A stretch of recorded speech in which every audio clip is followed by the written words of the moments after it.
Good morning, Alexandria. You may know Anne and Marta here from the Liberally Social podcast episodes, or you may know Ryan from the Alexandria Brief candidate interviews. But get ready for something new we're doing this week, a collaboration. What do we call this collab? Liberally Brief, Alexandria Social. Do we turn it into an acronym like LB, AB? We'll keep workshopping. Briefly Social. Ooh. I read online. Yeah. Briefly Social. Yeah. Which is how I like to live life. Socially in small measured doses. That's it. All right. Who's up? All right. Ready to meet the first candidate on our interviews, or the third? Oh my goodness. Charles, we are excited to have you as the third candidate on the slate for Alexandria City Council Democrat Firehouse primary amongst our interviews this week. Welcome back, everyone, to Liberally Social. And the Alexandria Brief. The Alexandria Brief in collaboration with the Democratic Social Club of ALX. There we go. I've got it back. Proudly presents a podcast about, whoa, who are these candidates and who am I voting for? We get it, and we're here to help listen as we take each candidate, not out, but in to discuss what on earth is happening. We want to help our fellow Alexandrians get to know local candidates, like actually get to know them socially. And we, Marta and I, are definitely not journalists, but Ryan is, and we're not here to tell you who to vote for. That is your decision. We're just a handful of local politics nerds who are inviting candidates, having great conversations, and recording them all for you to listen to while you plan your outfit for the Alexandria Ballyshaner St. Patrick's Day Parade, obviously. Hopefully, it'll help you make some decisions when the Firehouse primary election day rolls around on Saturday. So you see, what we're doing here is actually a public service. All right, let's all introduce ourselves so everyone knows who's here today. I'm Ryan Belmore with the Alexandria Brief. I'm Anh Phan. I live in Del Rey. And Marta Schantz with the Liberally Social podcast with Anne. And today we are welcoming the guest of honor candidate for Alexandria City Council, Charles Sumpter. Charles, how are you? I'm good. How's everyone here doing? Well, Good morning, and thanks for joining us on this busy week. Yes. Charles, you know that we love party games here at the Liberally Social Pod. So our way of getting to know you, the person at this party, and helping our listeners connect is running through what we like to call our list of essential questions for assessing a person's character. So I'm going to ask them to you rapid fire, and the goal is to get through as many of them as we can. Got it? Got it. Awesome. Okay, so let's start. Charles, what is the best pizza in Alexandria? The best pizza is Big Bite here in the West End. It reminds me of New York. Okay. What is your go-to method of anxiety relief? Walking in through Holmes Run Trail, right down the street. It's been too cold to do that, but that's what I do to de-stress. Yeah, a little snowcrete, kind of hampers that. So, do you have any pets? I used to. I had a dog named Bo. He passed away in December of 24. So I haven't gotten anyone else yet, but that was my road dog for a while. Charles, what are you reading, or what was the last book you read? The last book I read was on the plane. It was it's on the airplane, but it was 2024. So it was looking at the election of Kamala Harris and what went down and the scoop behind that. What is your favorite quintessential Alexandria event? Quintessential Alexandria event. I took Bo, to the parade, the Scottish parade, the Christmas parade, but he was had a little Scottish garb I would put him in. So cute. I did not go this past year just because of that memory, but that's where I used to take him. Because people will always want to come up to him and pet him, and he just loved the attention. So if you go to my Facebook page, some people said I should have just made my page his page because it was just nothing but him. But yeah. Who Who owns who, Charles? Okay. What is your go-to karaoke song? You might find us on Facebook too. Journey. Don't Stop Believing. Don't Stop Believing. It's a classic. Just going to. What did you want to be when you grew up? I don't know what I wanted to be. I was just kind of doing what I was doing. I guess president, right? It was probably something I've said as a kid. I could see myself saying that. Yeah. Did you ever write your name in the snow? I need to clarify. This is on my wish list for my life. I understand it is difficult for women to achieve. I don't think so. No. Okay. I don't know what I said. I don't think I've done that. I'll get tips from someone someday. No. Charles, now, is astrology real? What is your sign? Any of your signs? I believe it. Yeah, I'm a Leo. And I think that sort of guides how I move. I'm very passionate and fiery. I can be, especially when I'm really care about something. So I believe in it. Absolutely. Do you know your lunar New Year horoscope sign? I do I not. think that's by the year. No, I don't know. You can look it up after. We can look it up after. Yeah. So who is your best friend? Oh, you're gonna get me in trouble now. Well, it's 8:00. They're not watching. So I have a lot of good friends, but I would say my good friend is his name is Marco. Awesome. And do you have a favorite bathroom decor in Alexandria? Oh, what?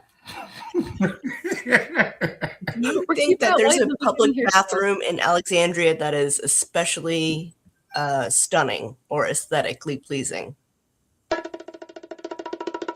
No. Okay. My own bathroom. Oh, nice.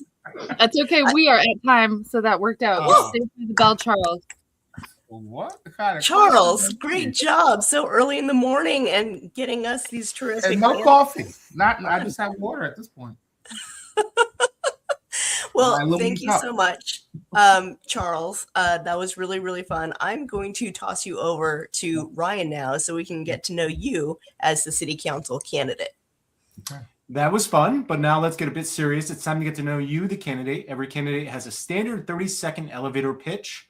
Pretend we're total strangers and tell us yours. Why are you running for city council? I'm running for city council because Alexandria, where I live and have for past 15, 16 years, has increasingly just become too unaffordable for regular people. And I don't think that is the trajectory we want to be on. I think we've been on that just through the circumstances and changes in the economy and what we've been doing. Certain actions, I think, we have produced some of these different things, but it's just too unaffordable. And so I'm running to try to make this a bit more affordable for people, particularly young folks, seniors on fixed incomes. I had kids who were in my nonprofit who left Alexandria, Northern Virginia, went to college, came back, and are like, man, I just can't find a job. What's going on? And I went to school, got a degree in whatever it was, Charles, and we just can't figure it out. And so it got me thinking, you've been doing these types of things. You've been working in the community for a while, and this opportunity just appeared. And I did run in the Senate race a couple of weeks ago. Again, to me, that was like a fight for democracy because I felt like things are happening so fast. Folks don't know this is even happening. Who's gonna say if it's not myself, right? I can't look at someone else and say, you got to do it. No, I did it. And that's always been the type of person that I've been. So that's why I'm running, to make sure to restore our democracy, keep it intact, and try to hit and make things a bit more easy and affordable for regular people.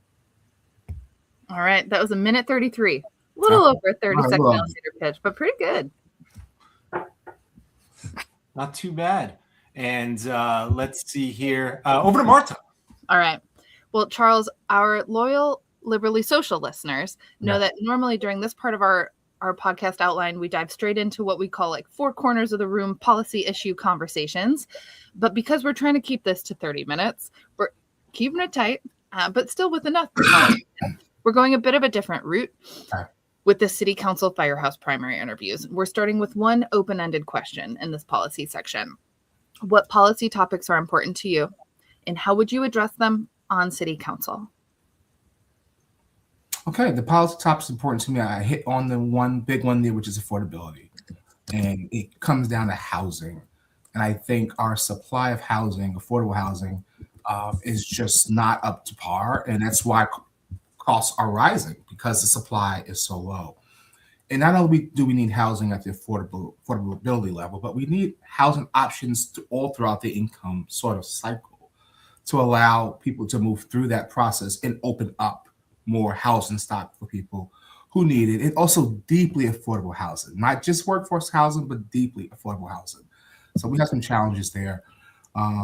I would look at all of that. I would look at workforce pathways. You hear me talking about apprenticeship programs. I want to have a pathway for students and other people to learn new trades, to understand that they can apply their skills in a different way if they were a federal employee and have lost their job. So give people options and sort of a pathway to learn a new skill. And I think, you heard me say yesterday, not only do we have a housing shortage, but we have a skilled labor shortage. And in order to build those homes and maintain those homes, we're going to need people who actually know how to do that. And so I think there's a pathway for people to get to a place where, or for communities to get to a place where people have learned these new trades in plumbing, electricity. Going to college and school and all that is great. It's not the only way to secure economic stability. So I want folks to know that. Sustainable infrastructure. Many of you know that I come from this community, and I think these storms are going to get worse and worse as we continue to go on, because climate change is real. And so what are we doing as a community to ensure that there's enough resiliency in our community to not, we're going to say to eliminate these storms or to eliminate their damage, but maybe we can mitigate it a bit more and ensure that it's not as bad as it could be or as bad as we're seeing. The snow removal, I think people were pissed, and I understand why. We know these storms are going to come back. So what do we do to make it better for us to continue to protect our property, protect our people? And then lastly, I will talk about just transportation and congestion in this region. I live on the West End. I don't go on Duke Street before, after 2 p.m. because I know it's a nightmare. And so we have to think clearly and smartly, and we've been doing that as a city, about how we move people around this area, bus, rapid transit. The question I would say is, and I would ask Alexandria, is what will it take to get you out of your car? And I think that's something that we'll have to talk about at the Elected Council, that I will sort of try to get going so people kind of think about, well, why do I do that? Why don't I take the Dash bus? It's free, right? Why not? I hate driving. I don't. I go to work, I take the Metro. Like, it's just more convenient for me. So those are the sort of the areas of focus that I have and will be focused on when I get to City Council. Awesome. All right. If I am to summarize, wow, I need coffee too. Number one, affordability, particularly in housing, deeply affordable. Number two, workforce pathways, trades. Number three, sustainable infrastructure and adapting to the climate change we're facing. And number four, transportation and congestion. Get out of your car. All right. Well, I love the New York accent too you had with it. It was a little New York twang to it. And I'm from Michigan. I don't know where it came from. I didn't get to ask you this question during the party game, but I was going to ask you what your favorite mode of transportation was, Charles. Yeah, it's Metro. Yeah. It's Metro. Metro. Awesome. That's why. Good to know. That's great. All right, Ryan, you want to jump in with your question here? Yeah, Charles. First, I'll give you credit because we have heard some new things here. I think a lot of the candidates are, especially in the Democratic Party, share a lot of the same philosophies and theories about how to make life better for Alexandrians.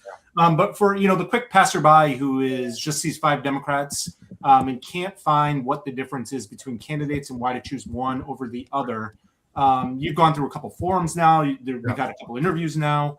What separates you out? What makes you different? And why should people vote for you? Yeah, I think about this question a lot, being all four of us who sort of have the same sort of thinking and style. But I will say what separates me is my lived experience. I'm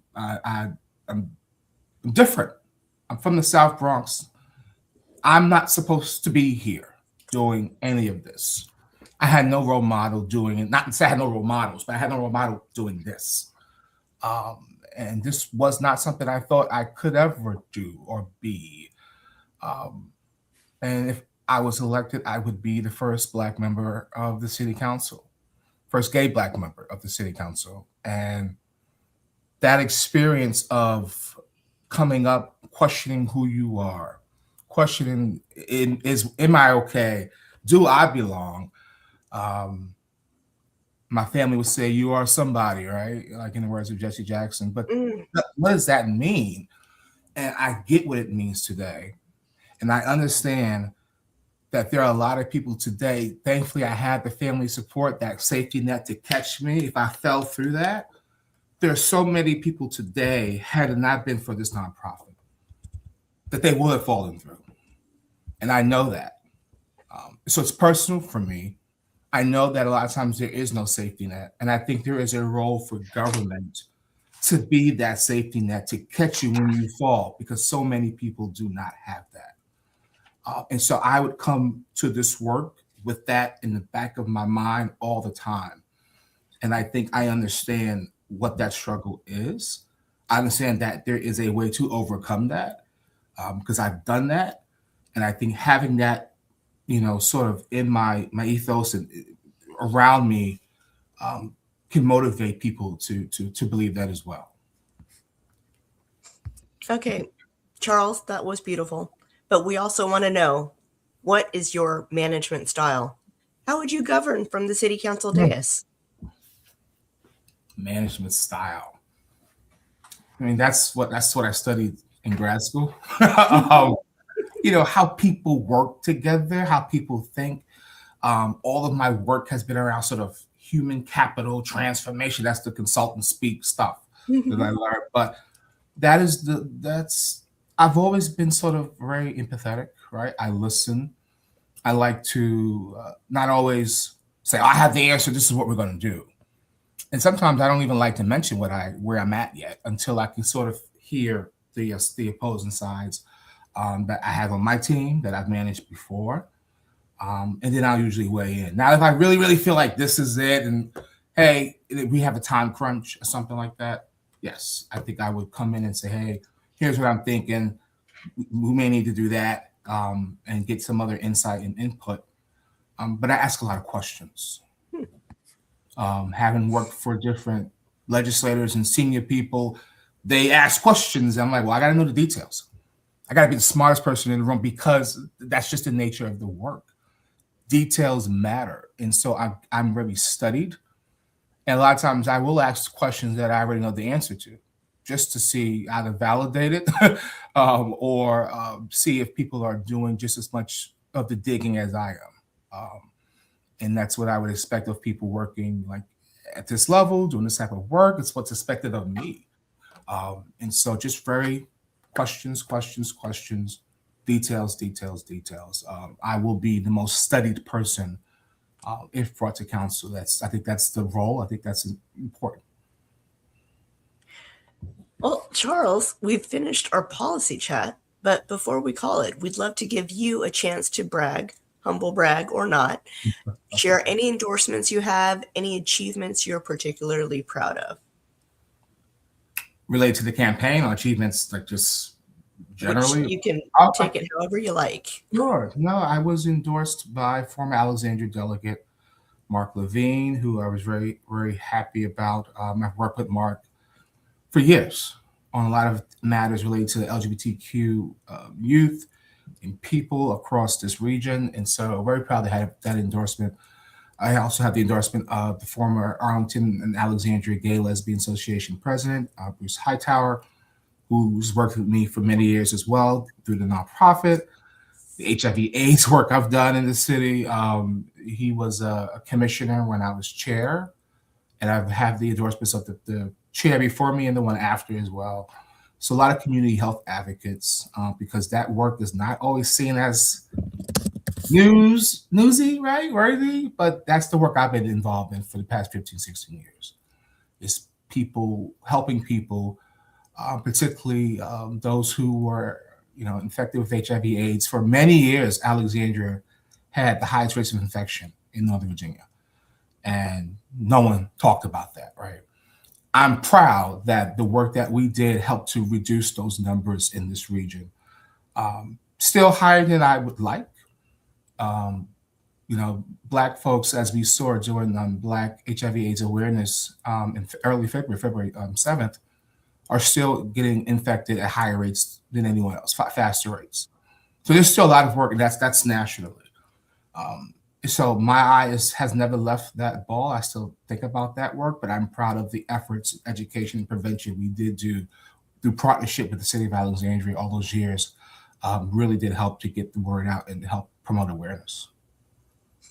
And Charles, you've talked around this a little bit, but I just want to double check. So you were on a commission for HIV/AIDS as well with the city, right? And yes. You have a nonprofit you started, and you have a day job. Yes. And he's running for office. Now, okay. The nonprofit, I'm no longer. They are running on their own now, and they are doing what they do. But I still check it from time to time. It's still successful, still doing what it's doing. It's growing in a different way. It's a new board, new leadership. So I just kind of watch and see. Oh, you must be so proud. I am very much proud. All right. And the other thing that's convenient about the fact that we're running a little ahead on time is that we can rewind a bit and dig into policy points. So I think by now, most folks know that I'm a climate nerd. That is my policy topic of choice. Yeah. On the Liberally Social podcast, we're also very keen on equity. So those are the two topics that when we switch up our policy corners, those two are always two of the four corners. And you definitely spoke to those at a higher level in your list of 4 policy efforts. But with respect to climate and equity and the city of Alexandria, from city council, can you dig a little deeper on climate and or equity and your ideas for addressing those? One, I got 2 if I can see if I can fit them in. Sweet. One being my job is to expose environmental conservationism to people who maybe don't ever think about it, who haven't been exposed to it. And I want to create a climate core of people. Right now I'm thinking of youth, but as I keep thinking about it, maybe it's not just youth, but it's people who, like an academy, that go around the city and are helping businesses around resiliency, learning how to do it, because they won't know how to do it probably at this point, but gaining knowledge and gaining expertise, paid hands-on training in a field that they probably was not on the top of their list. So I'm thinking of a climate corps, like I mentioned, just have people go around. Maybe it's the state.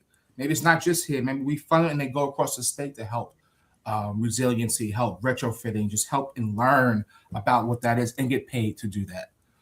That's one of the workforce pathways I keep talking about.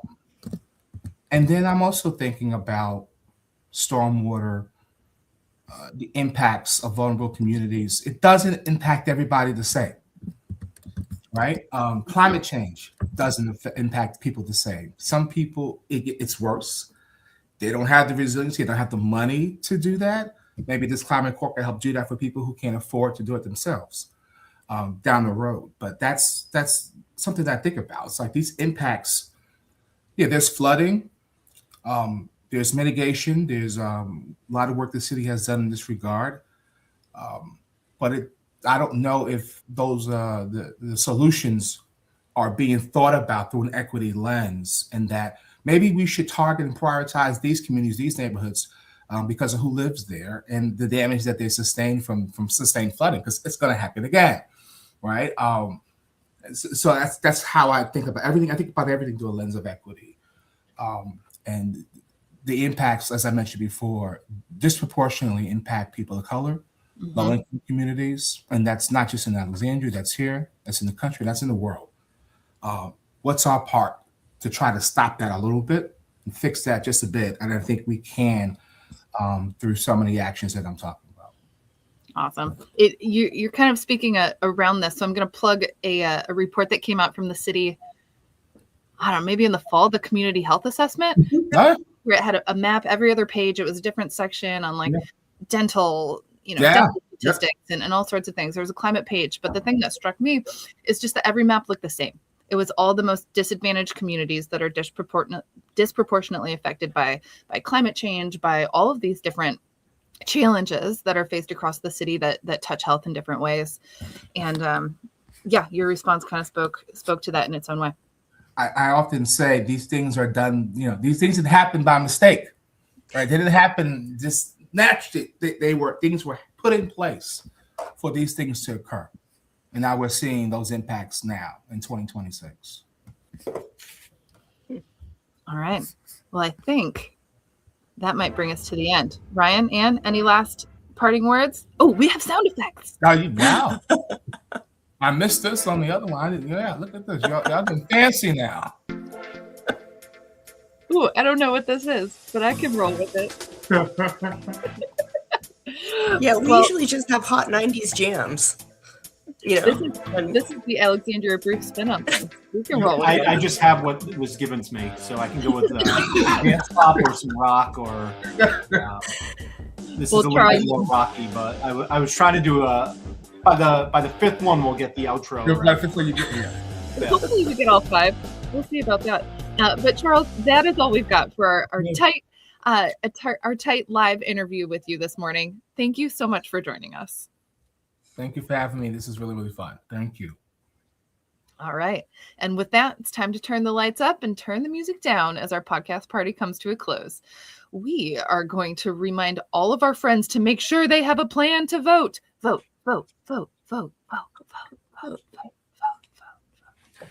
This has been a collaboration episode of Liberally Social and the Alexandria Brief City Council Firehouse Primary Series, brought to you by the Democratic Social Club of Alexandria and the Alexandria Brief. Just a reminder that we have invited all 5 candidates to join us. You can catch some of our past interviews as well as this interview on the Alexandria Brief or wherever you listen to your podcasts.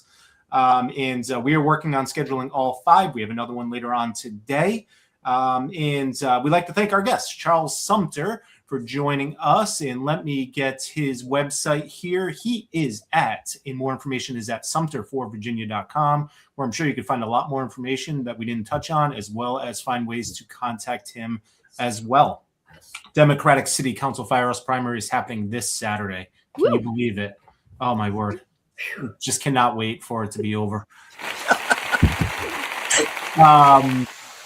We'll do a screaming man. Yes. Democratic City Council Firehouse Primary is happening this Saturday, February 21st at Cora Kelly Rec Center and Beatley Library from 8:30 a.m. to 7 p.m. for the first time ever. Record-breaking. There's also online voting for the first time. Instructions are on the Alexandria Democratic Committee website. You can register until 5 p.m. on Friday at alexdems.org/elections to receive a ballot via email and to vote on the Election Buddy website on Saturday. So no matter what, you will vote on Saturday, whether you vote in person or vote online. All happens on Saturday. Join the Democratic Social Club on Facebook or on Instagram, DEM Social ALX. For more information about the Liberally Social podcast, follow the Alexandria Brief on Facebook, Instagram, Blue Sky, or Substack for more information on news in the city. And the creative and manual labor that made this Liberally Social and Alexandria Brief interview happen is done with love by Marta, Ann, and myself. And until then, see you next time. Charles, thanks for joining us. Bye. Thank you. See ya. All right. And Ann and Marta, we will do this again later on. If anybody missed any portion of this interview, want to watch it again, want to catch our previous 2, all available on alexandriabrief.com and coming soon to the Liberally Social podcast as well, as I get all the audio over to you. So, all right, that is going to do it for us today. Thanks for watching, and we will see you next time, 9:30 p.m. this evening.